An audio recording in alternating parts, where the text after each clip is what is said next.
skillnya, mereka yang punya intuisinya, dan Pak, bisnis apa yang bakal naik pastinya. Orang dia tahu ini usaha pasti untung apa enggak. Konglomerat kayaknya udah nggak ada serinya. Kalau pelaku usaha besar, dia invest kemudian gagal, dia nggak bang. Ada satu perusahaan besar, maka UMKM pastinya akan lebih berhati-hati. Jualan nih, terus disuruh bersaing sama e-commerce, karena dikasih tambahan diskon promo. Tapi promo nggak habis-habis kan gitu kan? Nah, kan nggak adil sama toko-toko warung ini yang dia harus dapat dari distribusi. Iya, jadi saya tadi panjang lebar juga menjelaskan bahwa kita memiliki opsi ketiga. Opsi pertama biasanya selalu lowongan kerja. Opsi kedua itu selalu wirausaha yang harus pakai modal. Opsi ketiga adalah freelance, pekerja gig ekonomi, bekerja lepas profesional yang mereka harus miliki sebagai modal adalah keterampilan. Dan mereka bukan jualan CV, kurikulum vitae atau biodata, tapi mereka jualan portofolio, bukti karya yang sudah pernah dikerjakan.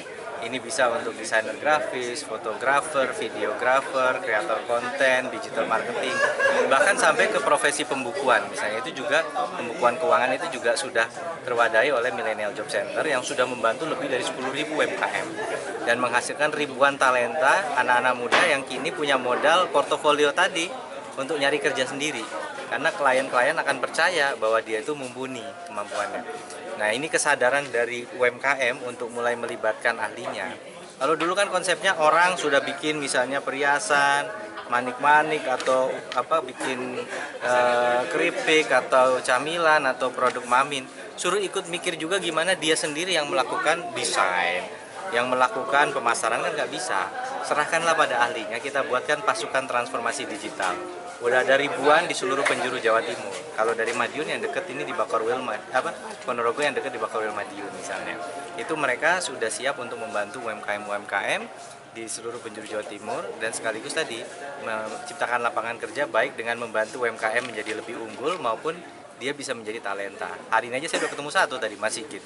Ternyata freelance di desain grafis. Dan milenial, zilenial, Gen Z, ya ingat pemilu kada ini adalah kesempatan untuk memilih pemimpin yang bisa berinovasi dan amanah dalam memajukan daerah. Oleh karena itu jangan golput ya, datang ke TPS dan gunakan hak suaramu karena masa depan daerah ada di tangan kita semuanya.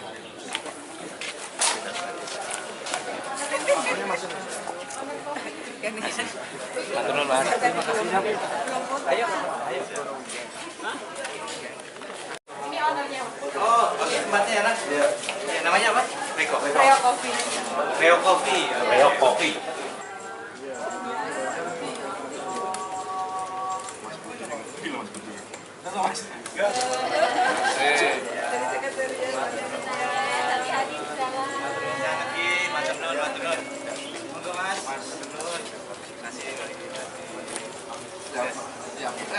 Mas, nanti kita terima kasih.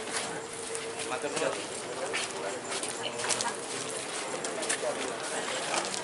Enggak, ini saya oper ke Tokopedia. Nah, tapi Tokopedia masih punya dia. Ya sama, cuman izin-izinnya yang berbeda. Makanya saya kurang setuju kalau kita ada mereknya minimarket itu nggak boleh. Itu namanya dia monopoli, menguasai semua. Gitu. Harus bagi-bagi rezeki, kira-kira gitu. Nah, kenyataannya teman-teman, 59% perekonomian di Jawa Timur ini sebenarnya masih dipegang oleh UMKM. 59%. Jadi masih ada harapan UMKM ini untuk bisa survive, untuk bisa berkembang, gitu ya.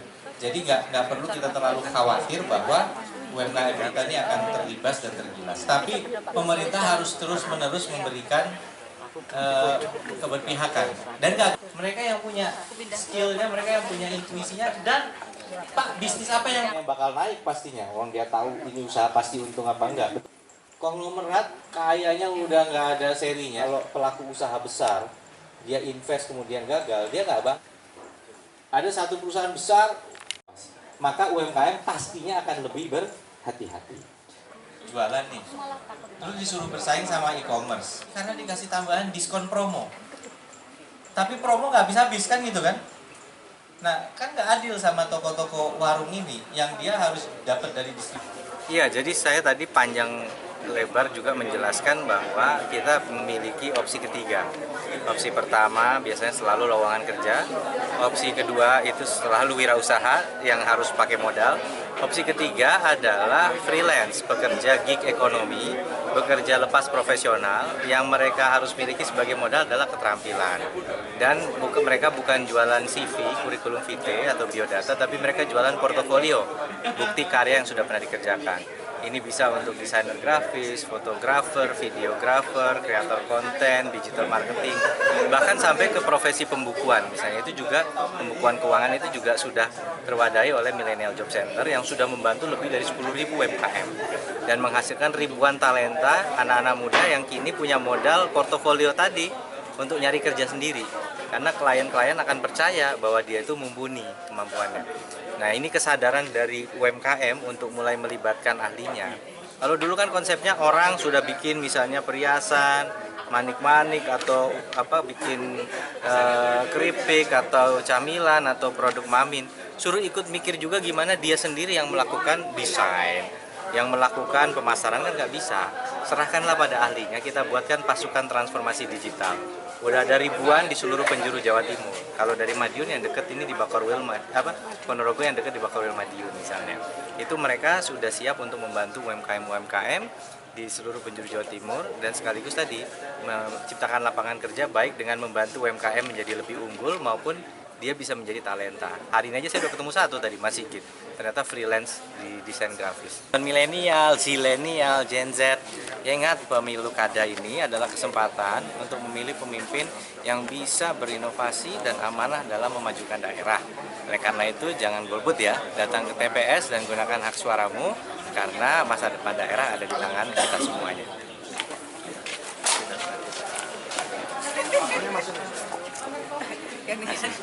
Matur Mas. Ayo. Ini ownernya. Oh, oke, tempatnya ya, Nak. Ya, namanya apa? Reko. Reo Coffee. Reo Coffee. Reo Coffee.